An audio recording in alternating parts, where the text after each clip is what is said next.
ስለ ካርበን ሽያጭ ምን ያህል ያውቃሉ?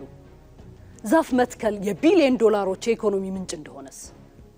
ዛሬ የምናኖረው እያንዳንዱ አረንጓዴ አሻራ የአየር ንብረት ለውጥን ከመቋቋም የበለጠ ሚና አለው። እነሆ ኢትዮጵያ 50 ቢሊዮን ችግኞች ላይ የመድረስ ህልሟ እውን ሊሆን አንድ ክረምት ቀርቷታል። ለመሆኑ ኢትዮጵያ በዓለም አቀፍ መድረክ ተጽዕኖ እንድትፈጥር አረንጓዴ ከባቢ እንዴት ያግዛት ይሆን? ቆይታችን ለዚህ መልስ አለው።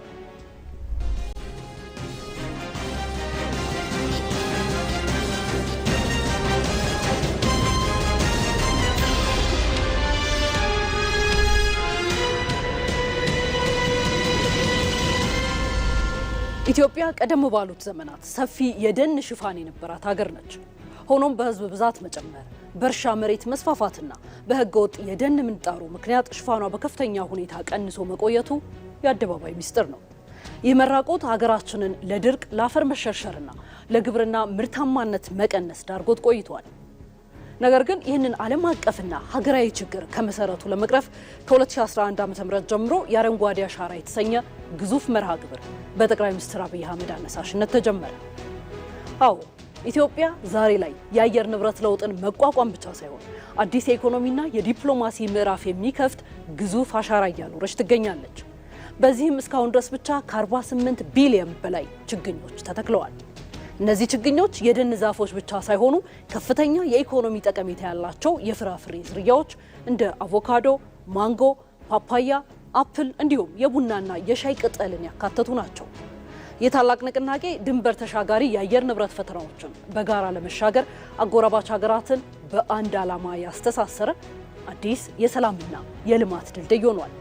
በርካታ የአፍሪካ ሀገራትን ያነቃቃ ባሪያነት የተከተሉትና ኢትዮጵያን በዓለም አቀፍ ደረጃ ለአየር ንብረት ለውጥ መፍትሄ ግንባር ቀደም ተዋናይ ያደረገ ተግባር ሆኗል። የአረንጓዴ አሻራ መርሃ ግብር ከአየር ንብረት ለውጥ መቋቋምና ከፍራፍሬ ምርት አቅርቦት ባሻገር አንድ ትልቅ የተደበቀ ሀብትም አለ። እርሱም የካርበን ሽያጭ ወይም ካርበን ማርኬት ነው። በቀላሉ ለማስቀመጥ የካርበን ሽያጭ ማለት በካይ ጋዞችን ወደ ከባቢ አየር የሚለቁ የበለጸጉ ሀገራት ግዙፍ ኢንዱስትሪዎች ልቀትን ለሚቀንሱ ወይም ካርበንን ለሚመጡ ሀገራት የገንዘብ ክፍያ የሚፈጸምበት ዓለም አቀፋዊ ስርዓት ነው። በአረንጓዴ አሻራ ምን ተክላቸው ቢሊዮን ዛፎች ከፍተኛ መጠን ያለው ካርበን ከከባቢ አየር ይመጣሉ። እንደ ምሳሌ የሀገራችንን የሁምቦን ስኬት መውሰድ እንችላለን። በደቡብ ኢትዮጵያ ክልል የሚገኘው የሁምቦ ማህበረሰብ የደን ልማት ለዚህ አይነተኛ ማሳያ ነው። ይህ ፕሮጀክት በአፍሪካ ውስጥ በዓለም ባንክ የካርበን ፈንድ እውቅና ያገኘ የሀገራችን ቀዳሚው ስኬት ነው። ሙሉ በሙሉ ተራቁቶ የነበረው ተራራ አገግሞ ማህበረሰቡ የገንዘብ ተጠቃሚ መሆን ችሏል። አሁን እየተሰራ ያለው ይህንን የሁምቦ ስኬት በአረንጓዴ አሻራ አማካኝነት ወደ ሀገር አቀፍ ደረጃ ለማስፋት ነው። የህግና የፖሊሲ ማዕቀፎችም ተዘጋጅተዋል።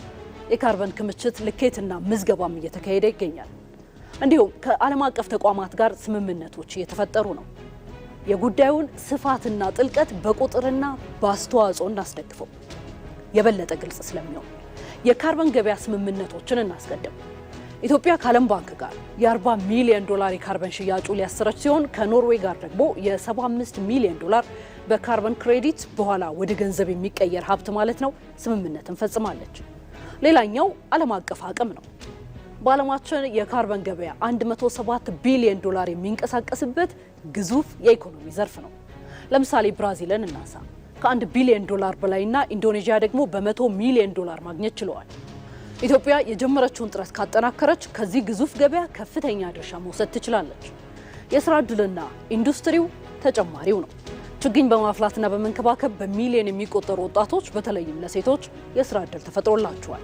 የፍራፍሬ ችግኞችም ለአግሮ ፕሮሰሲንግ ኢንዱስትሪዎች ትልቅ ግብአት እየሆኑ ነው። የኃይል ማመንጫ ደህንነት ደግሞ ሌላኛው ጉዳይ ነው።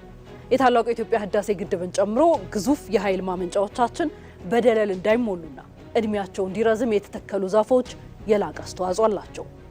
አረንጓዴ ዲፕሎማሲንም መዘንጋት የለብንም። ኢትዮጵያ ለጅቡቲ፣ ለኬንያ፣ ለሶማሊያና ለደቡብ ሱዳን በሚሊዮን የሚቆጠሩ ችግኞችን በነፃ በማካፈል በጋራ የመልማት ርዕይን እውን እያደረገች ነው። ይህ የድንበር ተሻጋሪ ተፈጥሮ ሀብት ጥበቃን በተግባር እያሳየ ያለ የስትራቴጂካዊ የውጭ ፖሊሲያችን ዋነኛ መሳሪያ ሆኗል። ስለዚህ አረንጓዴ አሻራ ለኢትዮጵያ አዲስ ትርክትን ፈጥሯል። ድሮ በድርቅና ረሃብ ስሟ ይነሳ የነበረችው ሀገራችን ዛሬ ለዓለም አቀፍ የአየር ንብረት ቀውስ መፍትሄ አምጪ ገር ኃይል ወይም ሶፍት ፓወር ሆናለች። ኢትዮጵያ ለአየር ንብረት ፍትህ ወይም ክላይሜት ጀስቲስ አንቀሳቃሽ ሞተር በመሆን የበለጸጉ ሀገራት የአየር ንብረት ፋይናንስ ድጋፍ እንዲያደርጉ በሞራል የበላይነት እየጠየቀች ትገኛለች። በአካባቢ ጥበቃ ሳይንስ ውስጥ ያለ ህዝብ ተሳትፎ የሚተከል ዛፍ ያለ ውሃ እንደተተወ ችግኝ ነው የሚል አባባል አለ። አረንጓዴ አሻራ ይህንን የተረዳ ነው። ቀድሞ በሴፍትኔትና በግዴታ ይሰራ የነበረው የአፈርና ውሃ ጥበቃ ዛሬ በማህበረሰብ ፈቃደኝነትና የባለቤትነት ስሜት ተተክቷል። አርሶ አደሩ የዝናብ ዑደት ሲስተካከል፣ የአፈር መሸርሸር ሲቆምና ምንጮች ሲፈልቁ ስላየ የተከለውን ይጠብቃል። ለዚህም ነው የችግኞቻችን መጽደቅ እድል ከ80 በመቶ በላይ ሊያድግ የቻለው። በአጠቃላይ የኢትዮጵያ አረንጓዴ አሻራ መርሃ ግብር ዛፍ ከመትከል በዘለለ ሀገራዊ፣ ቀጠናዊና ዓለም አቀፋዊ ትርጉም ያለው አዲስ አረንጓዴ ኢኮኖሚ ወይም ግሪን ኢኮኖሚ የመገንባት ስትራቴጂካዊ እርምጃ ነው። የአረንጓዴ አሻራ ንቅናቄ ማጠናቀቂያ መርሃ ግብርም ከአንድ ሳምንት ባነሰ ጊዜ ውስጥ በይፋ ይጀምራል። እርሶም ይህንን አስተዋጽኦ ለማድረግ ሰፊ ኃላፊነት ይጠብቅዎታል።